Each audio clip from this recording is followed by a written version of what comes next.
juga bawa produk dong. Melakukan video dan tes itu apakah belinya di official? Berarti official bukan kayak Ibu Henny dong. Itu biarlah nanti pihak berwajib kalau seandainya. Ini saya ada juga beli produk isinya brandnya A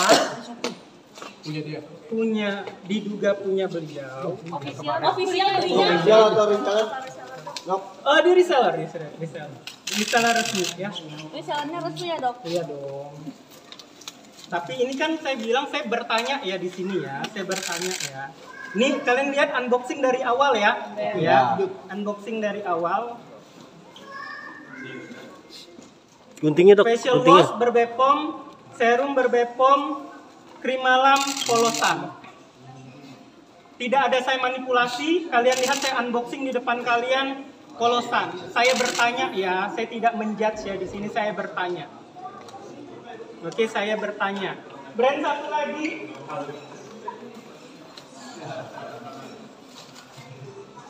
Di depan kalian saya unboxing. Ini masih terkunci semua ya. Saya bertanya juga di sini. Oke, jelasin dong. Ini juga sama, ini juga sama. Bertanya ya, bertanya ini. Ya. Ini juga aku sudah pernah buka nih. Ini sudah Bepom. Nih. Kalian lihat sendiri ya, ini unboxing di tempat kalian. Ibunya bertanya ya ini, kami hanya bertanya, tidak mau polosan. judgment. Polosan.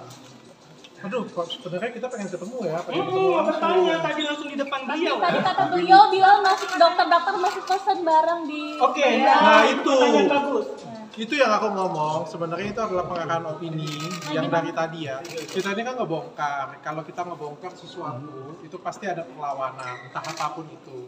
Yang satu, merusak kredibilitas kita berdua, supaya bisa jualan. Yang kedua, pasti berusaha memecah belah kita berdua. Supaya apa? Karena kalau sendiri-sendiri akan lebih mudah dihancurkan. Dia mau mengadu domba kan berdua. Memberikan kayak, kasih tahu bahwa saya Dr. Oki ngorder, aku ngorder, kayak gitu punya itu menandakan dia punya kredibilitas kayak gitu ya.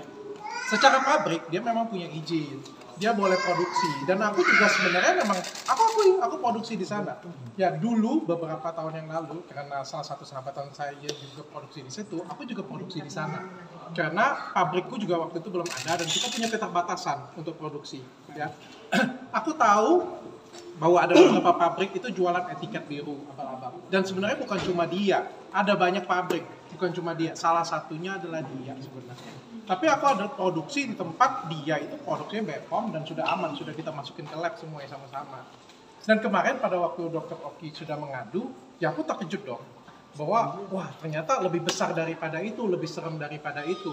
Ya kan produkku sudah terlanjur diproduksi di sana ya. Dan nggak bisa itu kita langsung switch itu dalam waktu 2 hari, 3 hari nggak bisa. Switch produk itu di pabrik itu butuh waktu 6 bulan. Yang permintaan konsumen selalu ada. Dan permintaan konsumen selalu ada. Jadi itu dibawa seolah-olah pabriknya kredibel. Seolah-olah kayak kita itu apa ya ngomongnya masih mau nurunin kredibilitas. Iya, nah itu yang aku sayangkan ya. Jadi kalian yang kita permasalahkan juga kan yang bawa jualan etiket biru ke reseller itu yang kita permasalahkan sebenarnya. Oke, saya tambahin kalau untuk versinya saya, kalau kalian menonton podcast di awal itu, saya sudah mengatakan saya terjebak dengan kerjasama. Ingat, di situ saya terjebak di kerjasama itu sehingga saya mau tidak mau membuat produk yang khusus di reseller saya di pabrikan dia. Terjebak kerjasama. Maka dari itu saya membuat brand satu lagi namanya Skinmology. Untuk saya jual di konsumen bisa keluar dari pabrik dia karena brand baru. Sedangkan brand saya yang sebelumnya yang Bening Indonesia khusus di reseller terjebak kerjasama dengan dia. Karena ada perjanjian kerjasama. Benar. Dan karena saya tahu waktu itu saya dimanipulatif, diduga oleh beliau ini untuk membuat etiket biru yang dijual di reseller dengan iming-iming aman, yang katanya bisa aman konsultasi online, apalagi waktu itu masih zaman COVID kayak gitu. Terus karena saya tahu ini tidak boleh, BPOM mengatakan tidak boleh, tidak bisa konsultasi online, maka dari itu saya memang saya tidak mau bekerja sama lagi, makanya khusus krim malamnya yang di benih Indonesia saya buat dari pabrikan lain. Tapi facial wash, toner, sama krim siangnya mau tidak mau karena sudah saya bilang, saya terjebak kerja sama itu. Tapi saya sudah alihkan ke skinmology, seperti itu. Jadi inilah digiring-giring opini publik. Kalau kalian udah pinter lah sekarang ya, netizen udah lebih pinter, wartawan pun juga Kalian lebih pinter. harus lebih pintar. Ini adalah modus bagaimana cara menjatuhkan kredibilitas kami berdua. Supaya apa? Supaya bisa berjualan lagi. Jangan kemakan yang seperti ini punya aku. Minta tolong banget. Karena tujuannya adalah menjatuhkan kredibilitasku. Lalu menjatuhkan kredibilitas Dr. Oki juga. Berusaha memecah belah kami berdua. Tapi saya salut sih sama wartawan dari pertanyaan-pertanyaan kritis semua. Berarti kalian udah pinter semua dan ngikutin semua perjalanan cerita ini. Sehingga kalau seandainya ada manipulasi itu kalian udah tahu. Aduh. Udah perasaan mengatakan bahwa dokter masih memiliki utang 22 M itu Dan ini diduga ya, Ya. diduga banyak banget buzzer sekarang. Ya. Ya kan kalian tahu sendiri ya, kemarin juga aku sedikit ada permasalahan di media sosial. Dia dengan nimbrung, mengirim buzzer, membuat berita hoax ya. Ini memanfaatkan keadaan supaya bisa menjatuhkan orang dan juga pecah belah kami. Nah ini bahaya sebenarnya sih. Tujuannya supaya bisa balik lagi, supaya bisa operasional lagi. Kalau tentang hutang, seperti sudah Sudah dijelasin ya, di YouTube juga sudah dijelaskan bahwa kalau tentang hutang itu masalah dianya memesan sebanyak-banyaknya produknya saya tanpa konfirmasi dari saya. Harusnya saya tidak mau bayar, tapi itu yang saya bilang di YouTube, saya dikatain dokter Oki punya hutang untuk jatuhin karakter saya. Akhirnya ya udah saya bayar aja hutang saya per Maret 2024 sudah lunas. Apa lo? Wah, udah lunas, kenapa? Dan kalau seandainya kemarin saya punya hutang dan itu masalah hukum bagi dia, laporin aja perdata kali. Malu aja sama rumah saya di Bundaran Pondok Indah kalau seandainya punya hutang seperti itu aja. Katanya masih diperbayar per tanggal 24 September itu gitu. Itu yang orderan yang dia bilang Dokter Oki masih order. Itu yang saya bilang tadi, yang saya terjebak kerjasama itu. Dok, somasi gimana dok? Dan akan dilaporkan Nah, biasa sih, namanya kita memperjuangkan sesuatu ya, pasti ada resikonya sih. Kemarin juga aku anggap semuanya itu ini adalah bagian dari semua resiko membuka ini semua. Benar. Selagi kami membawa ini semuanya untuk membela kebenaran atas nama masyarakat Indonesia, even pun nanti disalahkan, saya bangga disalahkan dengan memperjuangkan masyarakat Indonesia. Dok, tadi kan pada saat Ibu Heni bilang ini belinya benar gak sih di reseller biarnya atau enggak gitu, pada saat dokter beli produknya Ibu Heni? Ya tinggal kita jawab, kalau seandainya dia laporkan, tinggal kita jawab ke penyidik dong. Sesimpel itu. Tapi pada saat dokter beli itu memang di reseller resmi atau gimana? Saya kalau seandainya bisa seberani ini, berarti saya sudah seyakin ini. Itu saja. Berarti 22M itu dokter dijebak itu Apa? yang soal utang 22M itu. Dia mengorderkan barang-barang saya seenak perutnya aja.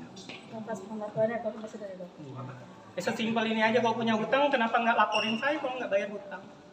Ini berapa sih utangnya? Ya tahu tadi dia bilang berapa itu, dan juga sudah selesai ya. Jangan nanti narasinya Dokter Oki belum bayar hutang, sudah selesai Maret 2020. Artinya Dokter Oki terjebak ya dengan kerjasama itu ya? Oh, kalau kalian nonton aja YouTube-nya. Mau tabayun nggak dok sama Ibu Heni? Nah kita mau tabayun Tadi tadi. tabayun kan mau datang, kok nggak dibolehin? Tadi seakan-akan iya mau ini kami datang kok nggak dibolehin? Artinya mempertanyakan tabayun itu gitu. Nah itu dia, maksudnya kan kok beda di mulut sama beda sama apa yang terjadi. Terakhir komunikasi baik dengan Ibu Heni kapan dok? Terakhir bulan Juni kalau nggak salah ya, kalau saya mau nanya-nanya tentang produk kayak gitu, walaupun pada saat itu diduga beliau jelek-jelekin nama saya orangnya, kalian lihat deh track record saya itu tidak suka huru-hara, tidak suka nyenggol-nyenggol orang. Kalau saya sampai di titik sekarang seperti ini, kalian bisa menjawabnya kenapa? Tadi dia bilang menyebut katanya sakit hati dokter, katanya sakit hati karena diputus. Kerjasama diberhentikan. Kerjasamanya diberhentikan sama Bu Heni. Dari situ mulai menyerang. Yang harusnya ditanyakan kerjasama diberhentikan, saya yang tidak mau lagi kerjasama karena dipaksain, diduganya dia memaksa saya untuk menjual etiket biru.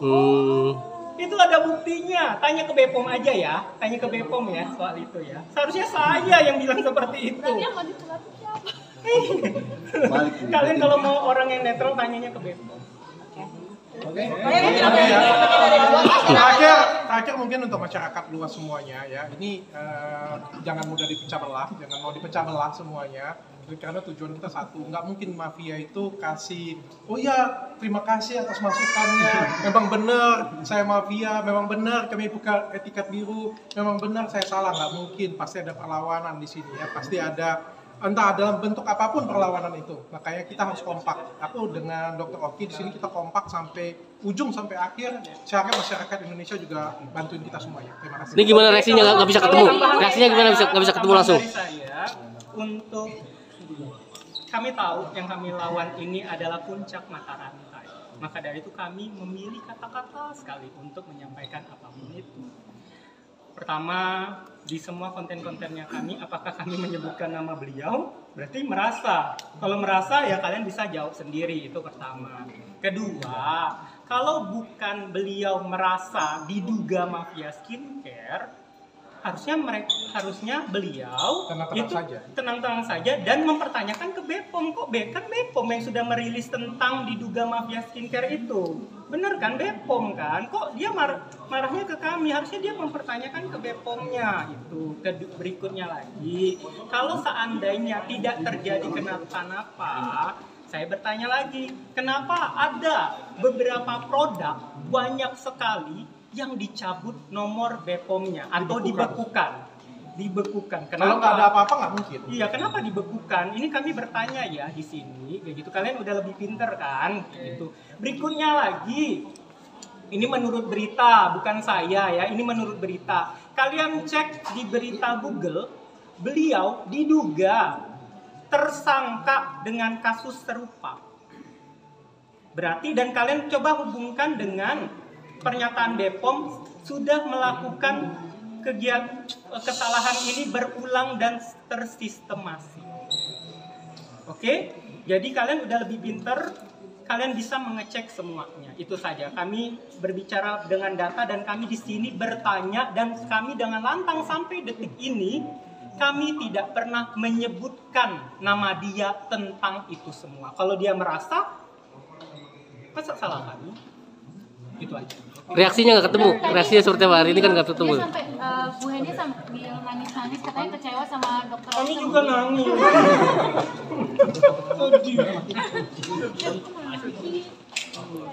Udah ya. Reaksinya nggak bisa ketemu. Nggak bisa ketemu ya. Iya. Bu Heni lagi nggak ada Masih mau nyari Bu Heni mungkin. Iya mau ketemu nih. Mungkin ada pesan buat Ibu Heni ke Halo sini. Ibu Eni, I love you. Bu, saya undang loh Bu. Saya tuh Iya benar-benar. saya tuh memberikan keterbukaan. Saya ngundang Ibu ke podcast saya sebenarnya untuk memberikan keterangan secara langsung. Jadi Mama Tabayun berarti ya Gak dokter ya? dibahas secara aku.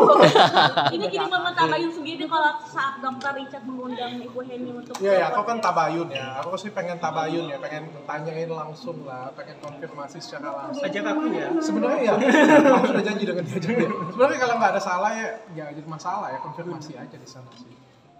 Oke, siap. Ya. Tapi kalau ketemu, foto bareng boleh kasih punyanya tungguin kasih dong. nggak kalau ketemu apa sih yang mau dilakuin? Apakah langsung? Makasih dokter. Ya salaman lah, beliau kan lebih tua dari saya. Pasti saya saling. Kalian